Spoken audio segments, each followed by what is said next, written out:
I'm Dave. This is Paul. Hang on. There you go. Science. I love it. Hiya. I'm not good with technology. And this is Creative Differences Indie House.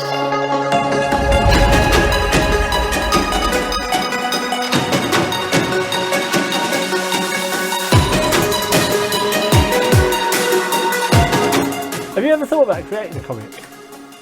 Yeah, sure. I gave it a go a few years ago, but I don't know. It is a particular skill, and I am always impressed by people who can actually get it done and created. But it's probably not for me. Right.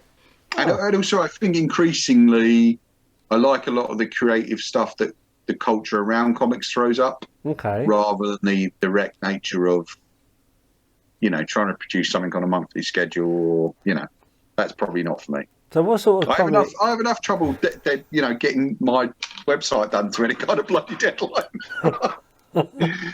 What sort of comic was it that you were like? Was it like superhero or? Oh yeah, definitely. Yeah. Like I love that Tights medium. and capes.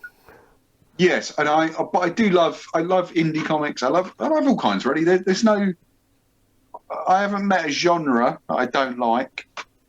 Yeah, that's fair. So, it's really nice that there are so many because obviously since the downfall of the comic code, the other genres, horror genres and things like that have been allowed to. Yeah, look, I mean, there were still perfectly good comics being published during the comics code years. I felt, and in fact, most of the comics I love were published during the comics code years. Yeah, but they lost their teeth. No. They weren't allowed to deal with certain subjects. They had to have a happy ending. I think they weren't. Yeah, but that was in the kind of. No one was allowed to die. No, I think that was in the early days of that code. When I was buying comics, which was the 80s. It diluted, did it? Yeah.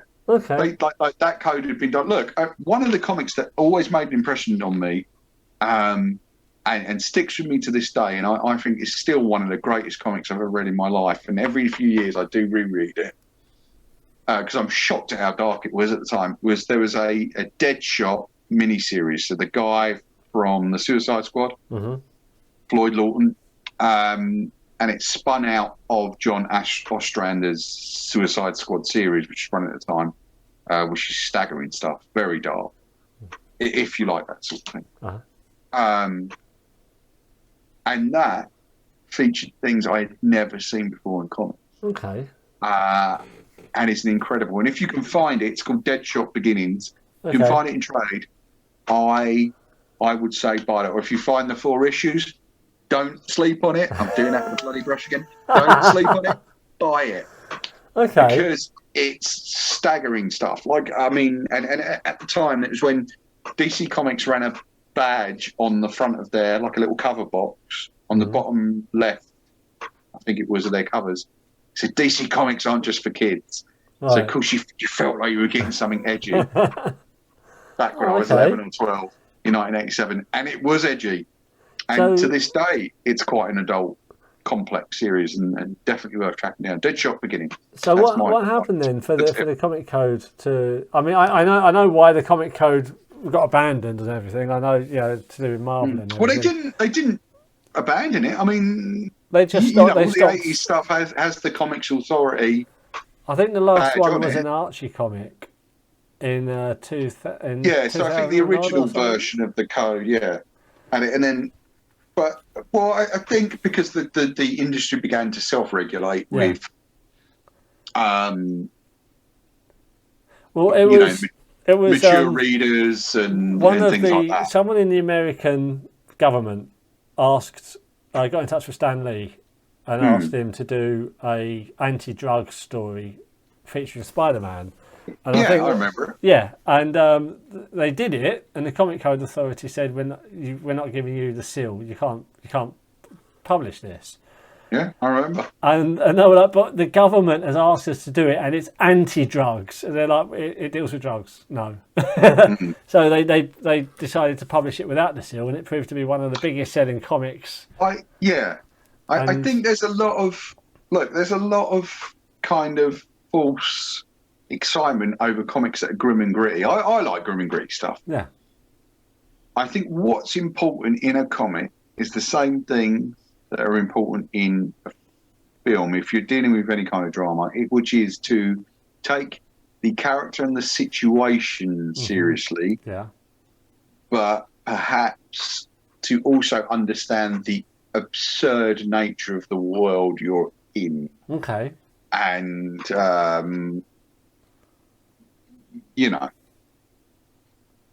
I don't think grim and gritty is necessarily always the way forward. I don't think happy clappy is always the way forward. I think it's finding a balance in between sometimes. And I would agree, but sometimes I think you do. I mean, it's probably. I think I'm just repeating you. Sometimes you do want gritty. Sometimes you do want something that's dark, and the one comic that really affected me. I love Deadpool. I love Deadpool, and there was when they did. There was a big event where the Watcher, Watu. Original Sin. There was a Deadpool tie-in with that, and I don't want. Do you want me to say what happens in it? Go for it, mate. Deadpool is hired to kill some people to prove his loyalty to this organisation, and it's an old couple, and he's being followed by a couple of reps for this organisation to make sure he goes through with it, or to see if he's got the guts to go through with it, basically, and he does. He kills this old couple while they're asleep in bed, and then he goes into the kid's bedroom. And he's just sitting on the bed. I'm going to start getting emotional now. It genuinely did affect me. He's sitting on the kid's bed, and he picks up a baseball glove, and just starts playing with it. And then you realise that those people were his parents, and that bedroom was his bedroom, and his parents loved him so much they kept it the way that it was. Bless. When he was, for when he came back, and he's just had to go in there and kill them. I know I'm an idiot. I think it's wonderful. I think if you find... But I've got to say, after reading that, I couldn't read Deadpool again for about 6 months. I just didn't find him funny anymore. It just put me off Deadpool. Yeah, fair enough. I think if you find an emotional resonance in a story, then that's a good story, right? Yeah. It just really, I was just like, I can't, no, you're not my Deadpool. you. I don't like you anymore. I think if there's an emotional resonance in it for you, that's a good story, and that's what it's meant to do. Yeah. And I think that's a good thing. But the thing is, I mean, it might not always be an emotion that you want to have. No, exactly. At least you're having an emotion. But you pick up Deadpool, you think this is going to be funny, and you end up going on this emotional journey. You're like, no. Yeah, I mean, it wasn't like gritty in the sense that some Batman is gritty or like it was just dark. Getting back to the podcasting and everything, if someone's starting out, what advice can you give them in regard to what they should prioritise above everything else? Something that has sometimes tripped me up: decent sound. Okay, what sort of like a microphone or software or? So I would go, if you're going for a microphone, something like a Yeti. So the Blue Yeti or the Blue Snowball, if you're on a bit of a budget. I'm very lucky in that I was able to invest and get a Yeti mic, which isn't bad, but I mean the room I'm in is a bit echoey, so my sound's never perfect, unfortunately. And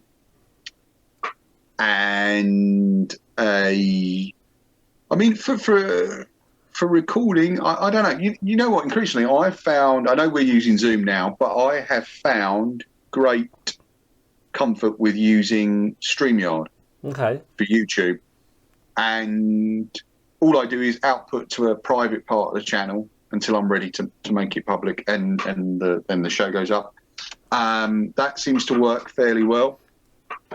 And then you just take the audio from that. So I would recommend to people maybe consider, future-proofing themselves and doing video and maybe then pulling the audio from that, which you can find a variety of, YouTube to MP3 free software out there, or sort of online services.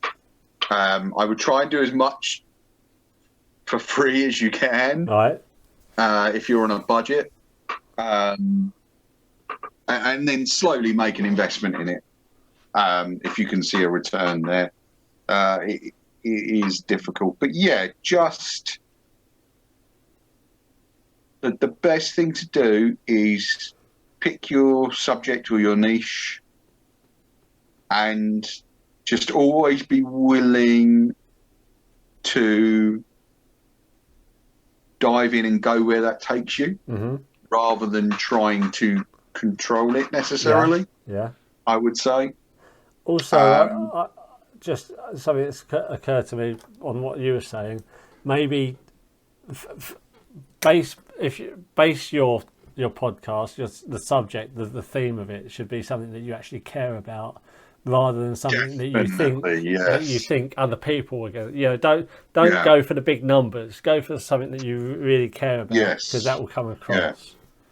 And look, the reason why I perhaps only discuss 4 or 5 comics a week rather than 10 or 20 is because find the things that you're passionate and enjoy. Don't necessarily go for, because look, you can find positives in things that you like. If I pick up an issue of Batman and I didn't enjoy that issue of Batman, I'd probably still be able to find positives in it. I can talk about that. But to make it more genuine, I think the key is to actually say, I really enjoyed this. And here's why. I don't always know why I enjoyed something. Right. It's like I don't always know why I don't like something. But I see the articles and things like that as an exploration of finding out why I liked it. Right. I don't see them as a means to an end for themselves. I think it's a journey. And I want to go on the journey. I don't necessarily care about the destination. No, that's fine. That's fine. That's what it's a bit like. That's what life is, isn't it? Yes, life's indeed. A journey. So yeah, my stuff is a bit rambling and I get a bit flowery when I write and stuff. That's a bit maudlin. That's fine. That's fine. Play to your strengths, Paul.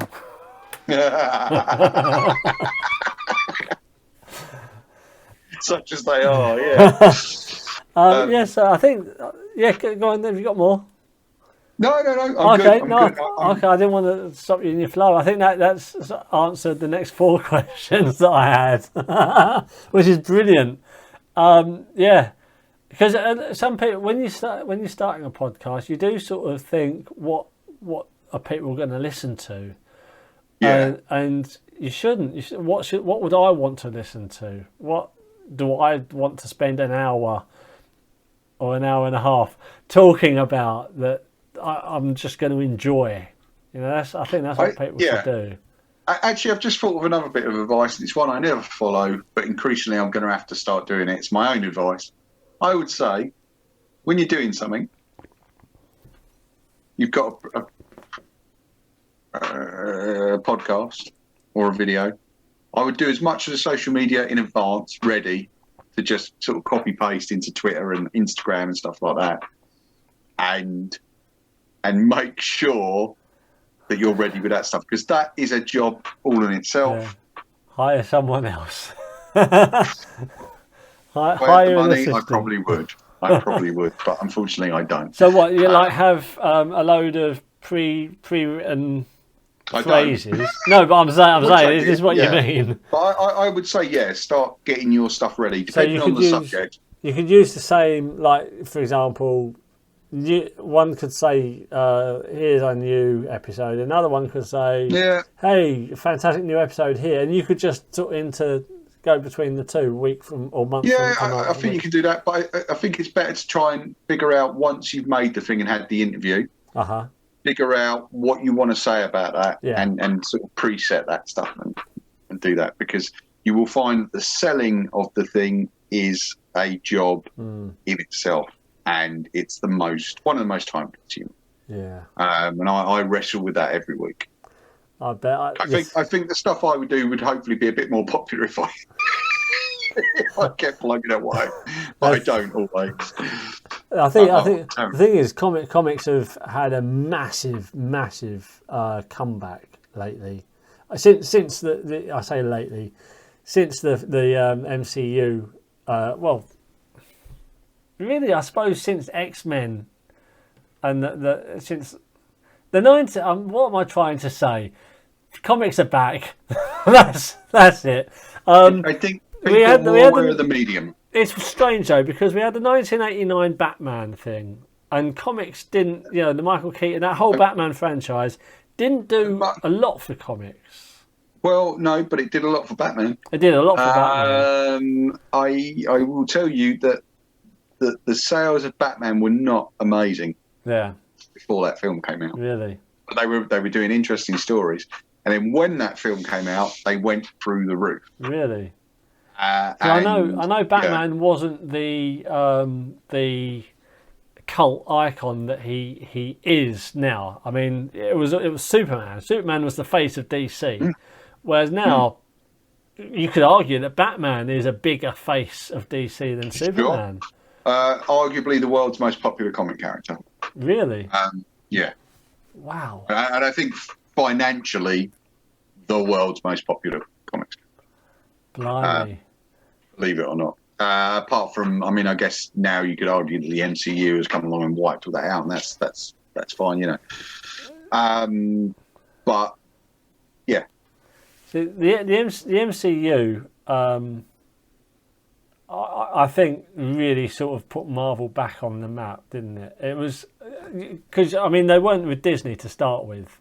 It was Marvel Studios. Iron Man was was made by Marvel, wasn't it? Yes, they were. Marvel Studios were financing the movie and distributing through Paramount Pictures. Right, and then when did Disney come into the picture? When did they say hello? Quite early on, I think. So I think 2008 was the first Marvel MCU movie, and then by 2012, they had been. So by the time Avengers was coming out, Disney had kind of purchased them. Yeah. By Avengers, definitely. Because I think it was one of the smartest moves Disney ever made in its entire existence. I'm really In retrospect, they got it for a song. But remember, so I've just got to remind people that back then, back before that, to 8 years before Iron Man, every major film studio had the opportunity to buy Marvel. And they had the opportunity to get it relatively cheap. I think the purchase price was something ludicrously low, like 30 million. Right. All of that. But everything. Because Marvel were in financial dire straits. The business was collapsing. But, So, I've read, I've read Marvel versus DC, Slugfest. Have you read that? I haven't yet. I haven't. It's on my list. It's a heavy read. To buy, yeah. It's a heavy read, but it's fantastic. And in that, I'm sure it says Warner Communications owned DC Comics to start with. They still do. Yeah, but it's Warner Brothers now, isn't it? Or is Warner Brothers just Warner the film? Communications is Warner Communications is Warner Brothers. It changed its name over the years. Right. So it was always owned. Now owned by AOL, I think. Oh, okay. AOL Time Warner, yeah. But Marvel was owned by Timely Comics, wasn't it? It was Timely Comics. Yeah, and then they I can't remember. I think they changed the name to Marvel Comics. Yeah, when or someone brought Timely and and sorry. Stan Lee took over. But was it owned by another company? Because Timely was a magazine, and Yes. The guy wanted to branch into doing comics, to keep the kids happy or something like that. I can't remember the details, but that's when Jack Kirby came up with Captain America and all that, and Namor. Yeah. But what the point I'm getting at is, I think Disney buying Marvel was a fantastic stroke of luck for us, because Marvel wasn't owned by another big company, whereas DC was, and DC had all that support, that financial support behind them. Yeah, but they don't because they everything is diversified these days. Because Disney does well doesn't necessarily mean Marvel's going to do well. So I think that Disney are much better at vertically integrating all of their kind of companies than Warner's seem to be. And I'm not knocking the people running those companies, because it's a tough job. I couldn't do it. But I think what happens is, like, it feels with Disney at the moment, I think Marvel and all the films and stuff they put out, it feels more organic. Right, yes. Whereas, say, when Warner's are putting out the Snyder Cut on HBO Max and having Snyder Cut covers on their DC comics, it doesn't feel organic. It feels like two separate companies competing against each other. Right. Almost. And I think you always need to have a much better integration between, church and state, really. No, absolutely. Absolutely. I thought you were going to go down the road of Marvel versus DC, where Marvel and the MCU have, taking their time. Can I say something about that? Go for it, Paul. We always indulge in those arguments. All of us do. What do I prefer? I prefer DC. Maybe you prefer Marvel. That's fine. Right. But I think, as an argument, Marvel versus DC infantilizes the medium. Right. I think it's a childish, pointless argument to have. And I think if you're putting that stuff out, please go away, because I think that not you spoken like a true DC bitter. No. I can see the look. I would much rather read a DC comic than a Marvel. Well, not much rather. I would tend to read the DC comics in my pile first. Yeah. However, I would much rather watch a Marvel movie than a DC movie right now. So, I think it's fine to have those arguments, with yourself. But I think if you're having them in public on the internet, I think you maybe need to look at why you're taking it so seriously. No, okay.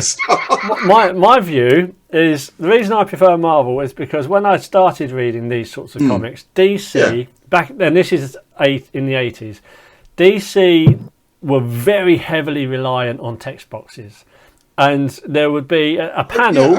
I remember there was a panel with a character, and then text box, speech bubble, text box. Whereas Marvel would let the character, like the picture, tell the story, and they'd have a little bit of maybe a speech bubble or a text box if necessary. That might be a kind of Marvel method versus DC's full script method kind of thing. I don't know. But yeah, perfectly valid reason. That's fine. Can I ask you when you were reading those comics? Like what year roughly, if you can remember? It would have been mid to late 80s to sort of maybe early 90s, that sort of period. Because it was a while ago. Because what I want to go on to say is that DC now, I don't know if it's because so many artists are moving from company to company. But DC now do seem to have learnt from that. Like if you pick up Infinity Crisis or Crisis on Infinite Earths, an old story in a trade, you can see it for yourself. There's a lot of text boxes.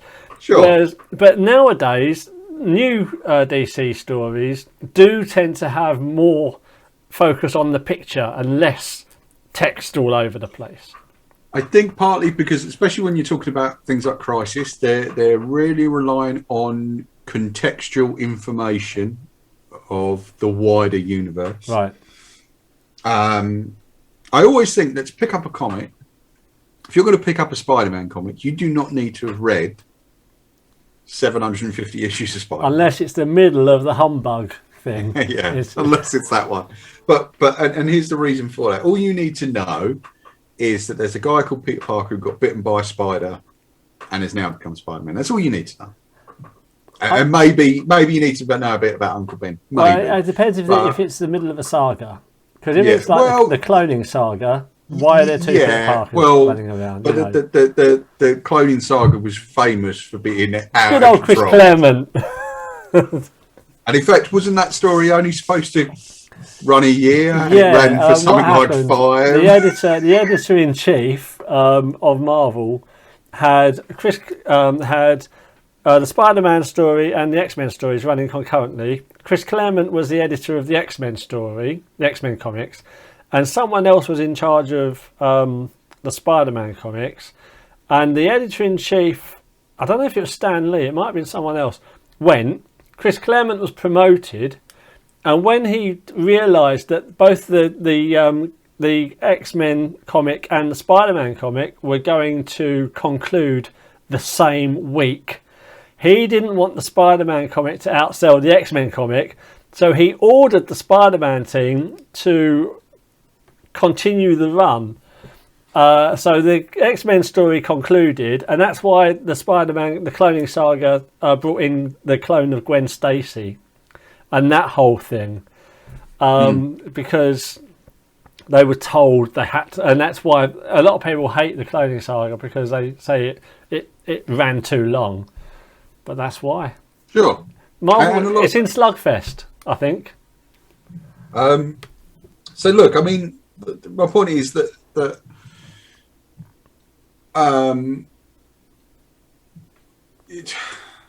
I think that you only need the most basic information for comics. Right. Yeah. And it's best to pick up the beginning of an arc, but I've jumped in the middle of arcs before and gone back and found the rest. But I think you only need the most basic information to pick up and enjoy or not enjoy a comic. And that's all you need. Right. I think sometimes the weight of continuity does spoil things a little bit, but at the same time, I like big continuities. I also like stripped back continuities where I think basically I just love comics, and I will always love comics. It is great to one see degree or another. The indies really being taken seriously now. It's not just a 2-horse race. You've got Image, you've got Boom. You've got who did Turtles? You mentioned them earlier. IDW. So you've got loads of different, and you've got Kickstarter. People on Kickstarter bringing out their comics. Comics are taken much seriously than they used to be, and especially in so much as the indie world. And that's just really nice, Yeah, and it, as you pointed out before, within the medium, there are a lot more genres now being tackled. But then, there were a lot of genres being tackled before. It's just some of those were pushed to the fringes, the true kind of indie, the kind of self-made zines and things like that. But now you can buy a comic about, I don't know, tennis players, or you can buy. There was a comic from Image recently called Getting It Right, which was a relationship drama. Okay. Well, yeah. Done over. Why not? It's on telly, it's in cinema. But with DC, I love Vertigo.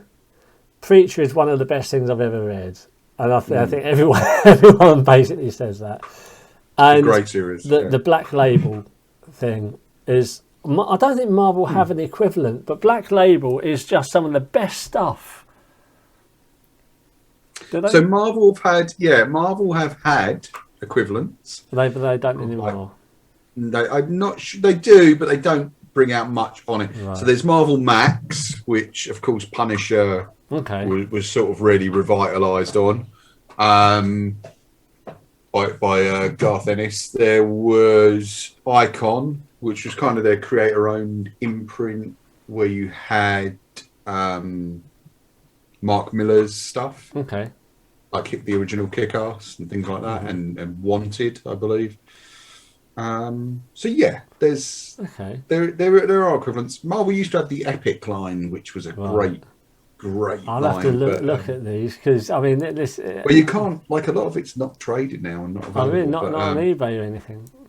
You'll be able to find, like probably the most famous thing out of the Epic lines were, at least that I know of, Electra Assassin by Frank Miller and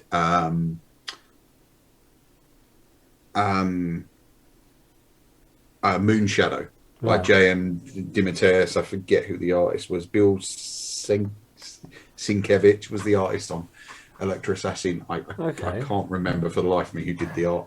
John J. Muth, maybe, on Moonshadow. But those are kind of adult, complex stories or approaches. I just discovered recently that one of the things I love about Black Label is the artwork, and Libra Mayo is possibly my favourite artist, but I would say my favourite artist at the moment. I just realised the other day that the DC, the Vertigo crime books, I think he does the covers for all of them. Sure. Yeah. I didn't know that. I've loved those covers, and I was reviewing one the other day, and I looked inside to see who the artist was. I was like, no. Yeah. It's amazing. Terrific guys. I met him once.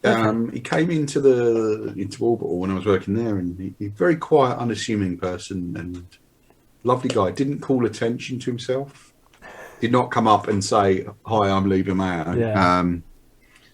Which some do, and that's perfectly fine. I'm always quite glad when they do that, because that means I know who they are. And, cool.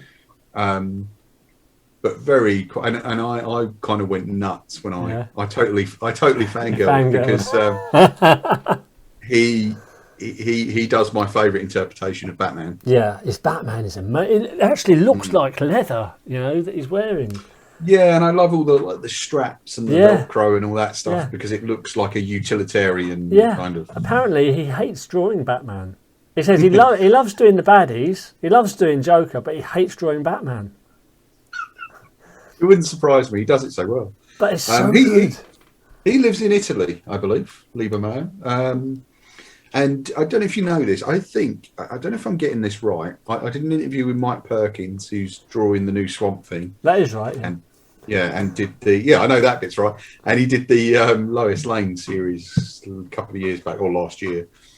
And he said that Libra Mayo apparently does not colour his stuff. What he uses is a sort of grey tone thing, and then just screws around with it in the computer until it becomes different colours, and he just layers on grey everywhere, and that creates the colours. I don't know if that's true. Ages. Yes, probably. Yeah. I mean, it looks amazing, but that must take a long time to get that to look just use colours. I mean, I know Batman's limited, but Joker's with his purples and greens, does he? I mean, I don't know if it's true. It's nuts. I don't know if I'm perhaps misremembering or misquoting. I hope I'm not. Certainly interesting. Yeah. Just going to move that up there a little bit. There we go. Okay. I know you need to head off. I just want to really, really quickly ask you what your opinion is on the Disney Plus MCU. I'm going to call it Catastrophe. Okay. Why do you? After all these years of following the MCU loyally, they've now decided that Disney Plus is going to tie in heavily with the MCU, and before you can watch future MCU films, you've got to watch Disney Plus series. WandaVision apparently is going to tie in heavily with Doctor Strange 2. But okay, when we say tie in heavily, I'm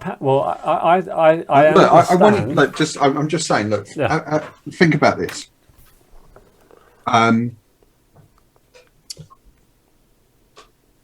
I don't think there's a single Mission Impossible movie you need to watch before you watch Mission Impossible Fallout, despite the fact a lot of it is returning characters. Right. Before I pick up a Wolverine comic, I don't necessarily need to have read 8 other Wolverine comics. Right. I think the larger continuity of the universe is sometimes a bit of a problem. However, I think that this need to watch is artificial. Right. Now, I think it's great because more people are watching WandaVision and then more people are watching Falcon and Winter Soldier. I'm enjoying that. And I love it. I do my shows every week with Liz, the MCU kind of catch-up shows we do. But I think with some of the MCU movies, you would have had to have watched a bunch of movies before. And can you imagine going into Infinity War without having watched? No, you'd have to. But so what's the difference?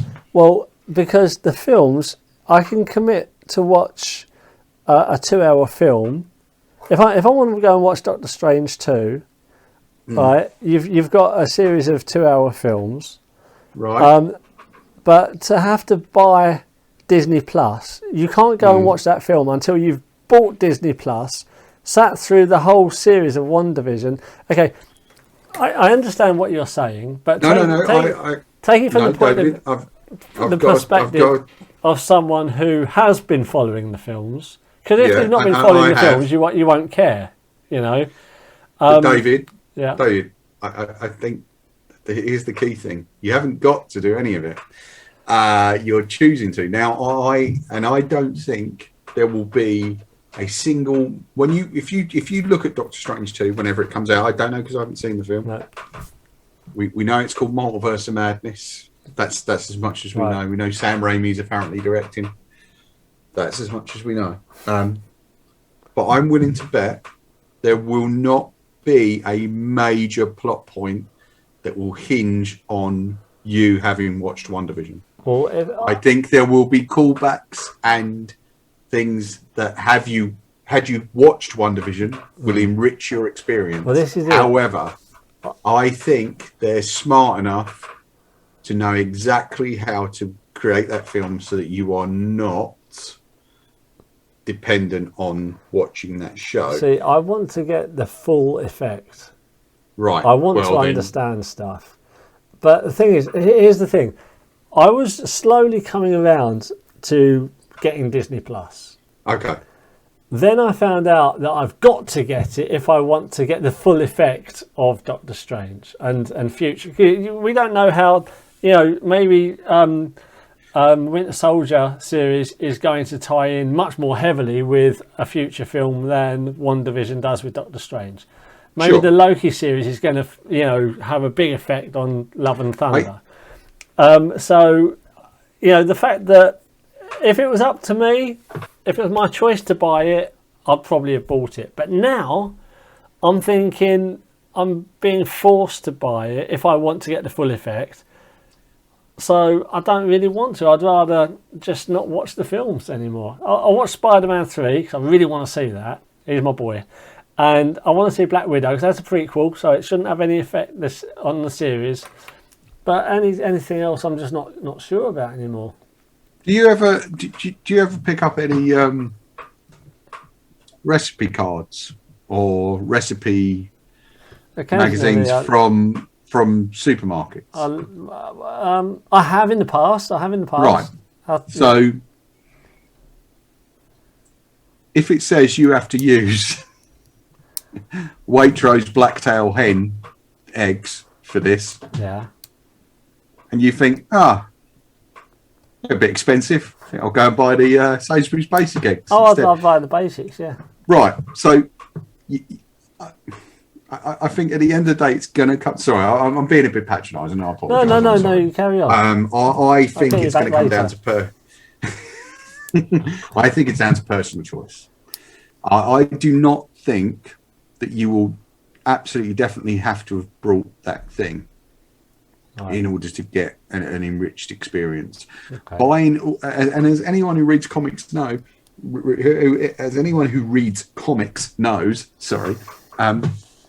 buying every single comic in an event will quite often ruin that event for you rather than enrich it. Okay. So you have to kind of leave things out. I think it's going to be down to a personal choice. If it's your personal choice, it's my personal choice to buy Disney Plus, partly because I need it for work and partly because I just enjoy it. And there's a lot of stuff on there that I'm really enjoying at the moment, now that they've added Star and things. I think it's down to a personal choice.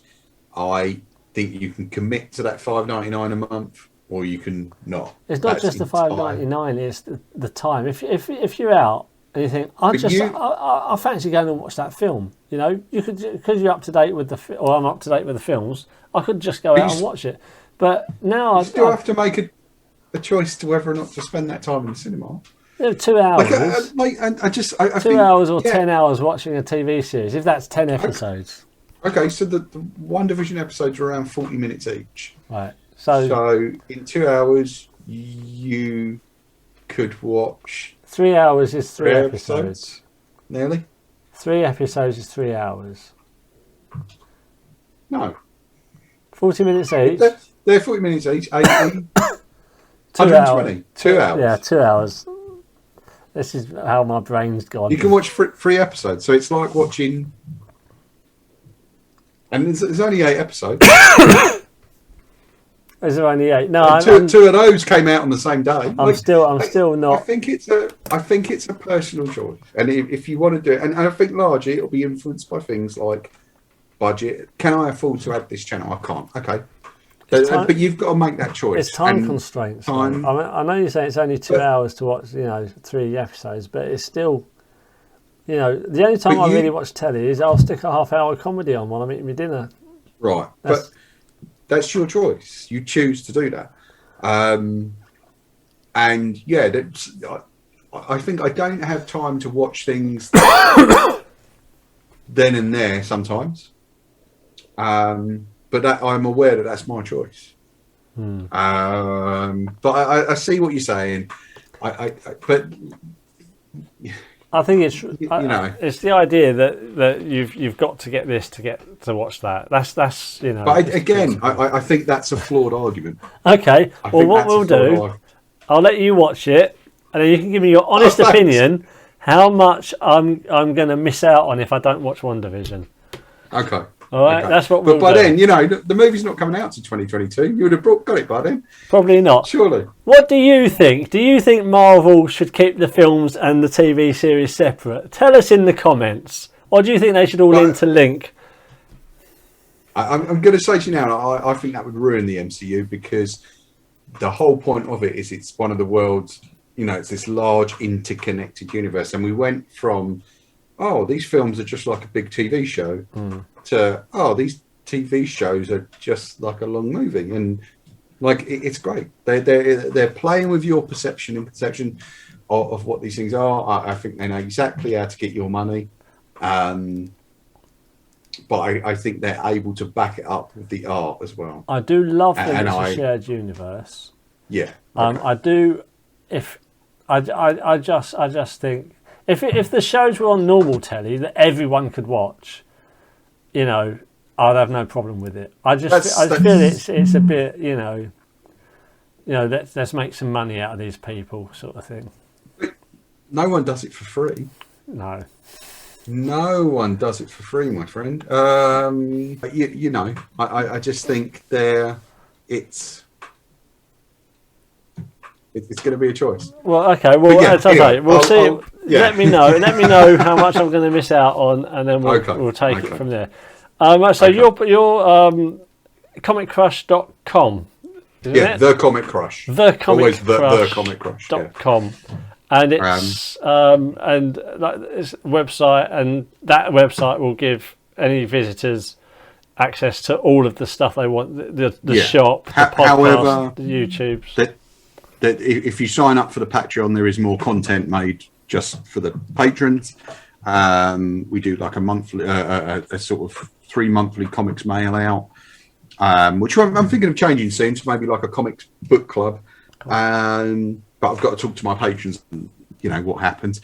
So there's a Patreon. There's also a donate button on there because look, I lost my job at Allball in 2019. I went straight into doing this, not necessarily with the hopes of making money, but certainly with the hopes of having my own thing, and that's worked out okay. But I would like to turn it into a way to pay my wages and pay my co-hosts and contributors, which is really important to me. It's the stage I want to get to. Cool. So right now I'm at the stage where the website is almost just paying for itself in terms of the actual just rental of the website space, if you like, but not quite there where it's kind of turning a profit and able to pay people a wage. And that's the stage I'd like to get more people writing and working on the site, so I can move on and do some other things. The people visiting. And there's just more stuff. Because right now I write every single article, I record every single video, every single podcast, everything is cool. Down to me, which is why I'm always so behind schedule. But so there's a donate button as well. If I can just plug myself and that, and that you can click that and put in £1 or £2 or something, and to help keep us going. And this is all accessible on the website. All accessible on the website, on the homepage. Awesome. And there's new stuff every week. I'm working on this week's stuff. I'm a bit behind schedule for personal reasons at the moment, but it's all getting done. And so by tonight there should be some nice new stuff up there for this comics week. So every Wednesday, the idea is that it starts over and there's new stuff. Excellent. And all of the comics you sell have been reviewed, have they? No. Okay. They've all been read once, but they're all in immaculate condition, I promise you that. Yes, well, everything I've had from you has been immaculate condition. Thank you. I can certainly... But they've all been read. Like I said, you don't review everything. Cool. Because don't have time. That way lies madness. Yes. Cool, excellent. Okay, well, Paul, thank you very much. Thanks for coming on the show. Apologies for the technical difficulty. That's all right, mate. It happens. Life goes on. I think you did really well. It's a great show. Thank you. I wish you all the best of it. Thanks for your time, David. No problem. Thank you. And anyone who's watching, if you're enjoying the show, like, subscribe, and ring-a-ling my ding-a-ling. I'm going to get that on the T-shirt. Ring-a-ling my ding-a-ling. You do that. I'll see you later. Paul. Thank you, David. Thanks for having me on. No problem. Hang on a second.